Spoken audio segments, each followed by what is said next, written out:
Eu quero saudá-los na graça e na paz do nosso grande Deus e Salvador, o Senhor Jesus Cristo. Amém. Busquemos ao Senhor enquanto podemos achar. Oremos a Deus enquanto Ele está perto. Parabéns a todos vocês que vieram buscar a presença do Senhor. E a você que nos assiste pelo Facebook, Deus também abençoe você poderosamente. Vamos fazer uma oração pedindo a bênção do Senhor por esse tempo que vamos passar aqui. Creio eu que é um tempo que será muito abençoador por parte do Senhor, que Ele vai honrar a cada um de nós que estamos aqui na sua presença, nessa demonstração de amor e também de fidelidade a Ele. Oremos. Grandioso Deus, eu quero agradecer ao Senhor por mais esta oportunidade de estar na Tua casa, Senhor. Essa casa de oração, casa de ministração da Tua palavra. Aqui o Senhor fala conosco. Aqui o Senhor nos ensina a amar. Amém. Ao Senhor, a amar ao próximo e a servir ao Senhor melhor. Sim. Incendeia os nossos corações nesta noite, que nós saímos daqui fortalecidos, corajosos, determinados para enfrentarmos todo e qualquer problema que vier sobre nós. É em nome do Senhor Jesus Cristo, a quem pertence o poder, o reino e a glória para sempre. O povo de Deus diz amém. Amém. Irmãos, semana passada eu estava abordando um tema e eu até pedi para o Pedro fazer uma introdução. Eu vou retornar a esse tema e nós vamos estar pregando uma série de mensagens sobre o fundamento dos batistas, fundamentos bíblicos.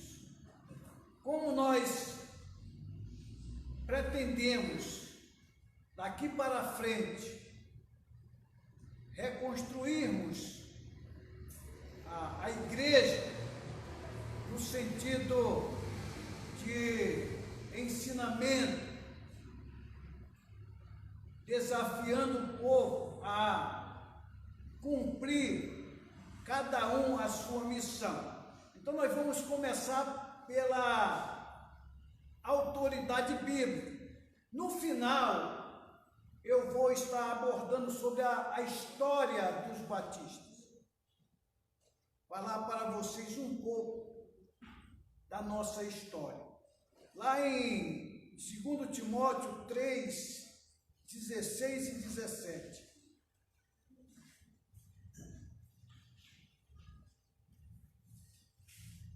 Segundo Timóteo, capítulo 3, 16 e 17.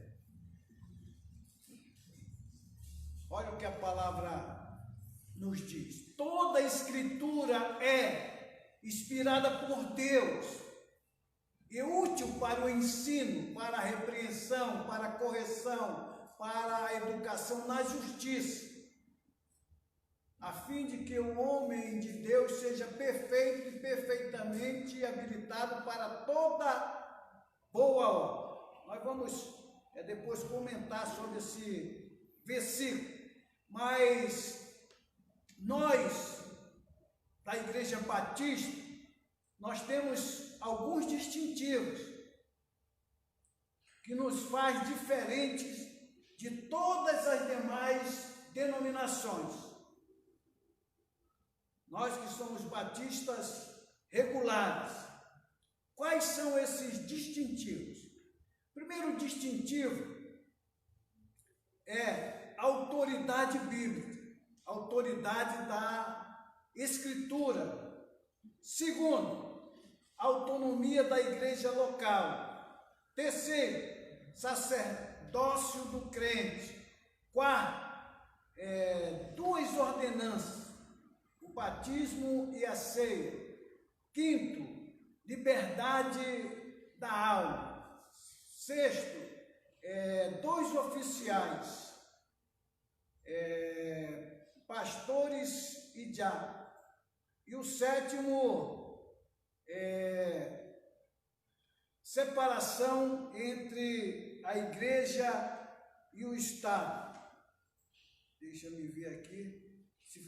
Parece-me que eu estou esquecendo um, eu falei de todos eles. O último é a igreja construída de pessoas salvas na sua membresia.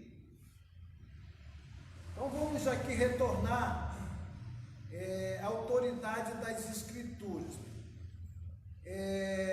Nós queremos dizer que a Bíblia é a única e suficiente fonte de autoridade sobre o que devemos crer e praticar. Então a nossa fé deve estar totalmente embasada na palavra de Deus. No que os batistas diferem das outras igrejas, considerando outras denominações protestantes importantes, no que os batistas diferem delas. Por que é que nós somos diferentes? Primeiro, por causa desses distintivos. Nenhuma outra denominação crê em todos esses distintivos que eu mencionei aqui. A maioria crê em alguns distintivos. Nós cremos em todos esses distintivos. Nós estamos falando aqui de denominações como luteranos, os metodistas, os presbiterianos, a igreja reformada, anglicana. São essas denominações. Nós estamos falando de igrejas históricas,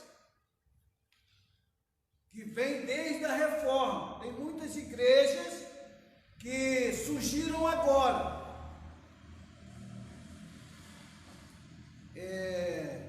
Mas os batistas são diferentes. Primeiro, eles não têm um fundador nem um líder. Não tem um líder como as demais igrejas têm. Para nós, o nosso líder, o cabeça da igreja é o Senhor Jesus Cristo. Amém. Ele é o cabeça da igreja. Ele fundou a igreja. E os batistas creem que apenas a Bíblia tem autoridade espiritual e deve ser interpretada pessoalmente. Então, só ela tem autoridade espiritual e qualquer um pode interpretar. É lógico que a interpretação da palavra é uma ciência também. Nós falamos qualquer pessoa que queira interpretar, mas ela precisa saber como interpretar as Escrituras, porque existem critérios para se interpretar as Escrituras. Por exemplo, se você de repente interpretar a palavra de Deus subjetivamente, como as pessoas fazem, lê a palavra e faz uma interpretação pessoal. Não, a Bíblia está dizendo isso, segundo a minha interpretação. Talvez uma aplicação pessoal, tudo bem, mas a palavra, ela tem uma única interpretação. Não pode ser uma interpretação para você e outra para outra pessoa, a mesma passagem. Então ela só tem uma interpretação e ela não pode ser algo da nossa mente. Quais são as diferentes fontes de autoridade das igrejas? Primeiro, a fonte de autoridade tem a tradição, a razão e as escrituras. Por tradição, entendemos as crenças e práticas que geralmente passam de uma geração para outra sem que sejam escritas ou registradas. Teologicamente, significa que a autoridade da igreja se fundamenta sobre decisões e ensinamento de homens, tais como costumes estabelecidos, práticas históricas e concílios eclesiásticos. Então, os concílios no passado, eles determinavam o credo da igreja. Muitas igrejas têm o seu credo. A igreja reformada e as demais igrejas também. A igreja luterana e daí por diante. São seleção de crenças que um grupo de pessoas, eles separam, anotam, então aquilo ali é a regra para a crença daquela denominação. Naturalmente, o grupo mais conhecido que fundamenta sua autoridade na tradição é a Igreja Católica. Assim, de acordo com esta ideia, a igreja pode acrescentar declarações autorizadas sobre qualquer coisa que ela quiser. Então, a igreja é que determina a crença. Quer dizer, eles podem acrescentar alguma coisa. Para eles ainda não está fechado os ensinamentos da palavra. A igreja romana defende que os concílios eclesiásticos têm a mesma autoridade da Bíblia. Por exemplo, os pais da igreja são aquelas pessoas que vieram depois dos apóstolos, e eles escreveram muitas coisas para, no caso, outras igrejas, no caso a católica, está no mesmo pé de igualdade das escrituras. A igreja, ela pode determinar uma maneira de crer e os líderes, é claro, e todos precisam obedecer. Para nós é diferente. Por quê? Porque nós acreditamos na Escritura como autoridade máxima para se crer. Eu posso pregar uma mensagem aqui para você e você olhar na palavra e você conseguir detectar que não está certo. Então a tradição é isso. Razão. Os liberais creem que a Bíblia não é uma autoridade completa e suficiente para a fé e a prática. São estudiosos da Bíblia, os liberais. Por exemplo, eles não creem em milagres. Eles não creem no nascimento virginal de Cristo. Eles creem em algumas partes das Escrituras. E quando a razão humana se torna fonte de autoridade, então tudo pode ser feito. Não há um padrão absoluto para se julgar as coisas. O que é certo para uma pessoa talvez não seja certo para outra. Então eles não há, por exemplo, princípio absoluto. Por exemplo, roubar, está nos 10 mandamentos. Roubar é ilegal em qualquer lugar do mundo. É um princípio universal. Mas de repente alguém pode afirmar, ele roubou porque ele estava com fome. Não importa. Roubar é um princípio universal, é desonestidade. Os batistas não rejeitam a tradição ou a razão completamente. Nós não rejeitamos a razão, nem a tradição. Existem coisas que são coerentes, mas para nós, a autoridade máxima para se falar de Deus está na palavra de Deus. A palavra de Deus deve governar a igreja. As nossas decisões devem estar totalmente embasadas na palavra do Senhor.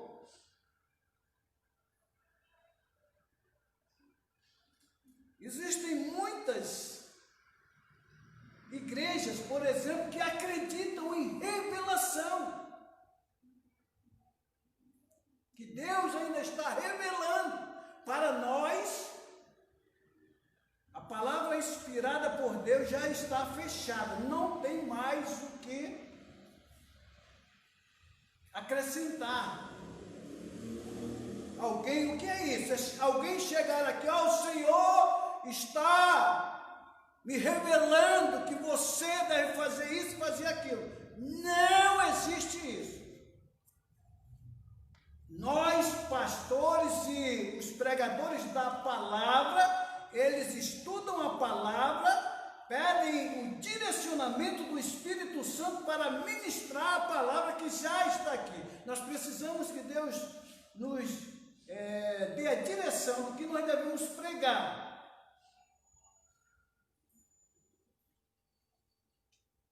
Não há mais revelação. E por falta de entendimento, principalmente pessoas que não têm embasamento bíblico, eles ouviram muito de Deus, mas não conhecem Bíblia, não conhecem as doutrinas. E hoje é um tempo perigosíssimo para as pessoas que creem na palavra, porque tem muita gente na internet falando, e é bonito, e fala, e um negocinho emocional, mas a pergunta é, a Bíblia aprova isso? Isso é bíblico? O que está sendo feito? E é importante nós conhecermos a palavra do Senhor.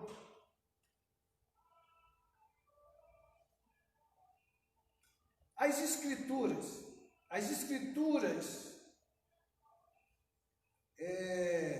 as características, os propósitos e as exigências de Deus só podem ser entendidas através da revelação divina e constituem autoridade para os homens, não apenas para viver, mas também para morrer. Então a palavra é a revelação de Deus. Deus se revelou para a humanidade, se tornou conhecido, e a palavra diz que as coisas reveladas nos pertencem. Elas estão aqui para nós estudarmos e descobrirmos tudo o que nós pudermos sobre o plano de Deus. Estão aqui revelados, e nós precisamos da iluminação do Espírito Santo para compreender as Escrituras. Uma pessoa que ainda não aceitou a Cristo, ele tem dificuldade ou não vai entender as Escrituras. Vai entender como se entende um livro, mas não tem capacidade transformadora na sua vida. Ele precisa. Então, quando nós vamos estudar a palavra, nós precisamos orar. Uma das orações que eu faço, toda vez que eu vou ler a palavra, eu faço a oração do salmista, que diz assim: Senhor, abre os meus olhos para que eu contemple as maravilhas da tua lei. Num dos versículos da palavra, ele diz, o salmista: Senhor, não me oculte a palavra. E o que ele queria dizer? Eu fiquei pensando que ele dizia: Senhor, eu não quero partir desse mundo sem entender, sem compreender, não esconda. Então existe também uma maneira em que Deus não permite que alguém entenda, que alguém compreenda. Claro que isso só vai acontecer diante de uma pessoa arrogante, rebelde, desobediente. E Deus pode punir a pessoa, não permitindo que ela tenha esse privilégio e transforme a sua vida. E às vezes pessoas que vão chegar no final da sua jornada, e elas vão ouvir de Deus o seguinte: você foi um tolo, você foi uma tola, você foi insensato. E às vezes a pessoa pode achar que ela era uma pessoa que sabia demais, que era muito inteligente. Pode acontecer isso. Porque, irmãos, deixa-me falar algo para você. Você precisa ser um discípulo de Cristo. Você pode ser uma pessoa salva no Senhor Jesus Cristo, mas você não é discípulo.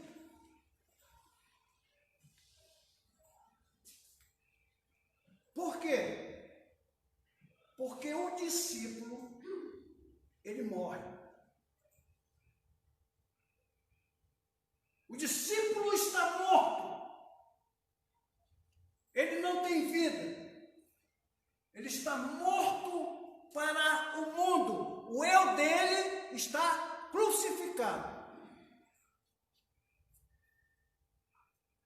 Porque quando nós somos senhor do nosso eu, da nossa vida, da nossa vontade, significa que o Senhor Jesus Cristo não pode reinar no nosso coração, porque já tem alguém reinando, que somos nós. Então é importante nós entendermos isso, irmãos. A Bíblia, ela é autoridade, é o maior tesouro deixado na terra. Nós precisamos ler a Bíblia, valorizar a Bíblia.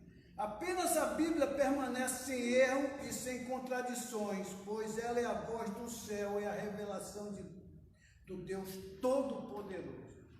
Por isso que eu estou falando para os irmãos, a palavra é a autoridade máxima para se falar de Deus. Ela é suficiente para resolver os seus problemas. Ela e Cristo.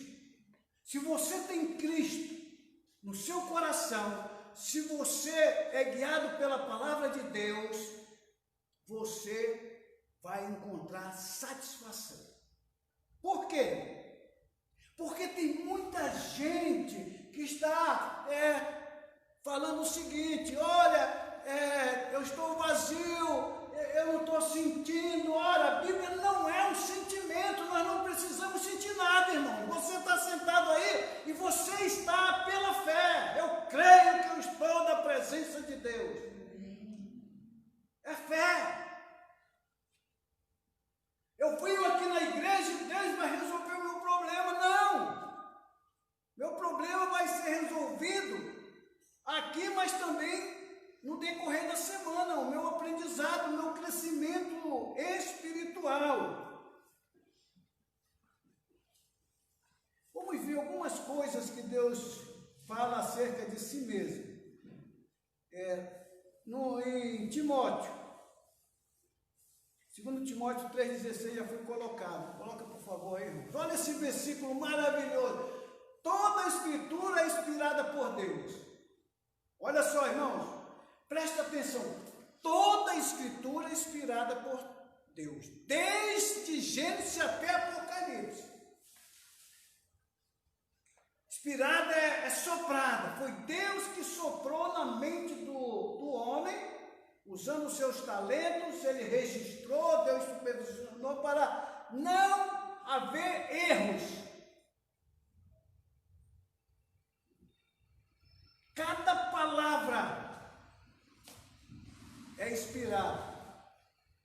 E toda a Bíblia é inspirada. É lógico que nós temos a tradução da palavra. E nós estamos mencionando aqui os originais do passado, mas aqui contém a mensagem. Toda a Escritura é inspirada por Deus. Eu estou falando isso porque tem grupos de pessoas que não acreditam nisso. Por exemplo, eles dizem, olha, onde Satanás fala não é inspirado por Deus, Satanás está falando. Mas inspiração quer dizer que o autor, que é Deus, e o escritor, ele registrou as coisas que aconteceram. Era o diabo que estava falando, então ele registrou. Abraão mentiu, ele registrou. Não significa que está certo ou que está errado. É a interpretação que vai dizer. Por exemplo, Abraão, um pai da fé, ele mentiu. Você julga a ação dele. Ele é o pai da fé, mas ele errou, porque não se pode mentir. A Bíblia deixa bem claro isso. Então, inspiração é registrar, deixar escrito. 1.600 anos levaram aproximadamente para a palavra ser concluída, apesar que ela foi quase 2 séculos depois. Mas ela terminou em João. Então, irmãos, olha só, inspirada por Deus é útil para o ensino. Eu tenho falado, a Bíblia é o nosso manual de instrução.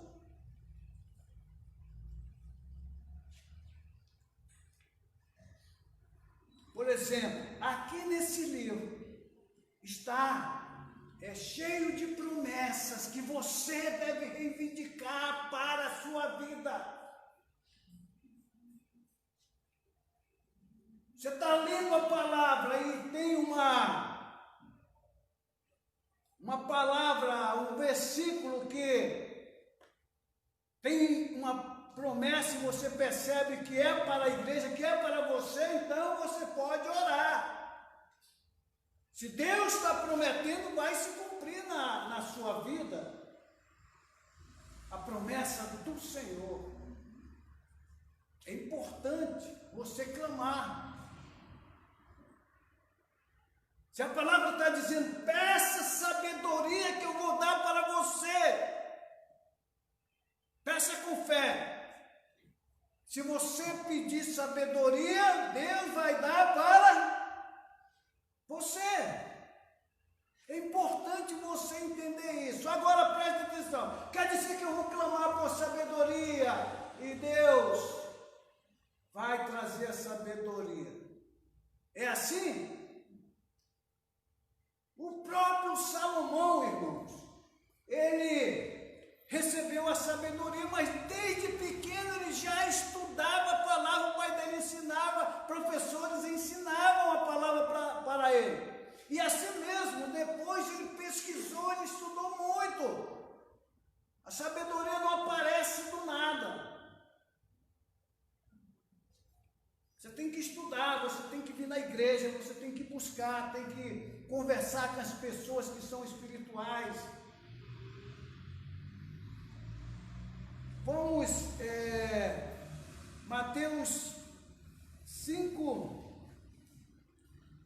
Aliás, não, depois a gente vai. Dá mais um pouquinho ainda. Parece aí, olha só. Repreensão para correção. Vejam bem, a palavra nos corrige.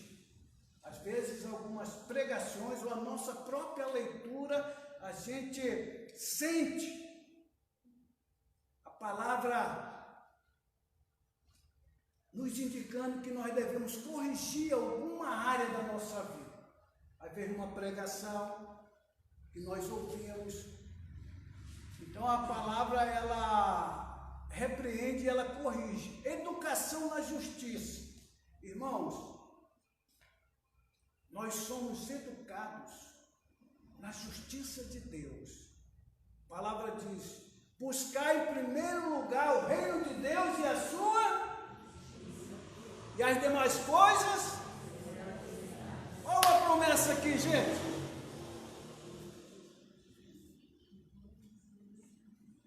Uma promessa. Buscar em primeiro lugar o reino de Deus e a sua justiça, e as demais coisas vão ser acrescentadas a você. A pergunta que não quer calar: você está buscando o reino de Deus e a justiça dele em primeiro lugar? Se você fizer isso, Deus vai te acrescentar o que você precisa. Então, educação na justiça para você se tornar uma pessoa perfeita e perfeitamente habilitado para toda boa obra. Você vai ser capacitado por Deus. Que a palavra deixa bem claro que a nossa suficiência, ela vem de Deus. Quando se trata do reino de Deus, quando se trata da vida espiritual, do mundo espiritual, do mundo sobrenatural, a nossa capacidade, ela virá de Deus. Não é algo natural que nós temos. Então, como nós observamos aqui, essa educação na justiça, irmãos, a autoeducação, eu tenho batido nessa tecla. Tem também nos princípios,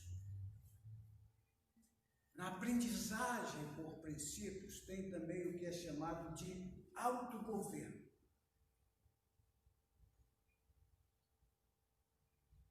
É um princípio que nós precisamos ter.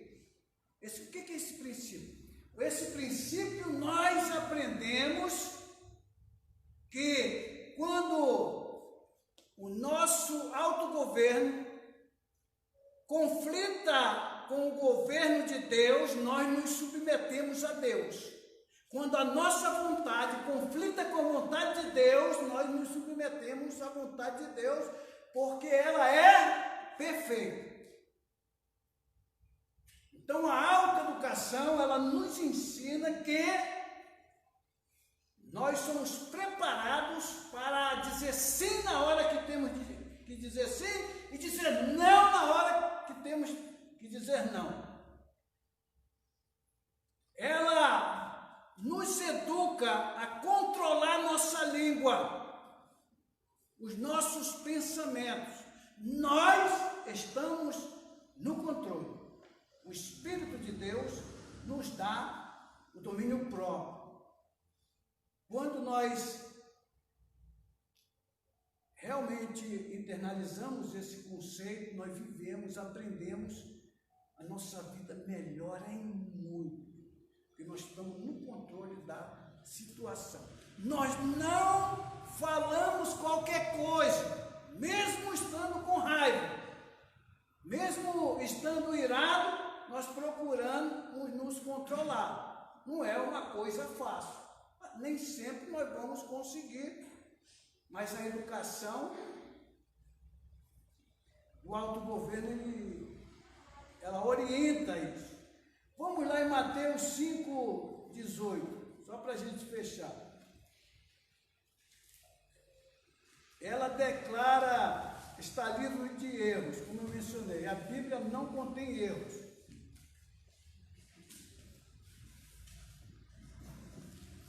(5,18) de Mateus.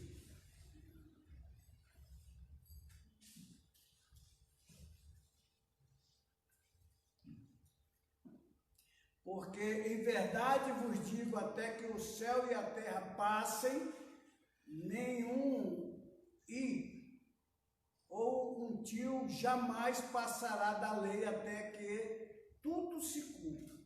Então, tudo que está na palavra vai se cumprir.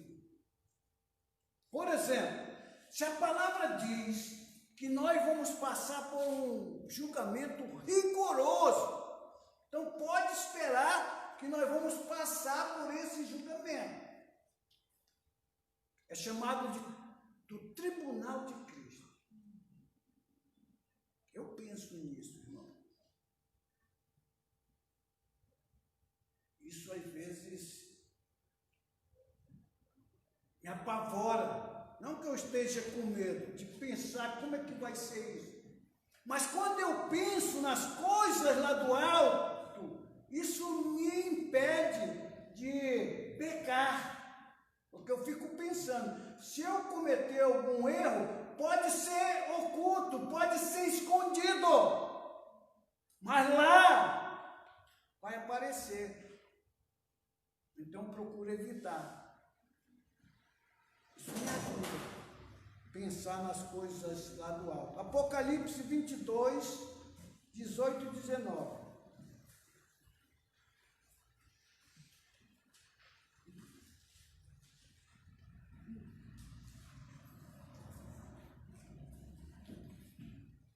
Eu, a todo aquele que ouve as palavras da profecia deste livro, testifico.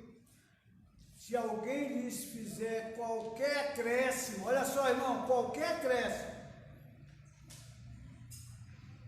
Deus lhe acrescentará os flagelos escritos neste livro. E se alguém tirar qualquer coisa das palavras do livro desta profecia, Deus tirará a sua parte da árvore da vida. Para você perceber quão sério é acrescentar alguma coisa ou tirar. Por isso nós temos que ter um cuidado excepcional na ministração da palavra, porque nós podemos falar coisas que a palavra não está dizendo, a nossa opinião pessoal da palavra. De repente pode não ser algo bíblico. O que a palavra diz? Ela diz que nós não devíamos nos tornar mestres, porque quando formos julgados pelo Senhor, nós receberemos um julgamento duro. Jesus, o nosso grande juiz, vai julgar com dureza aqueles que pregam a palavra. Então, quero deixar essa mensagem, quero que você saia daqui com essa consciência, valorizando as Escrituras, que ela seja teu livro de cabeceira, que você seja um estudioso da palavra, ouça a palavra, pegue um aplicativo e você fica ouvindo as histórias bíblicas.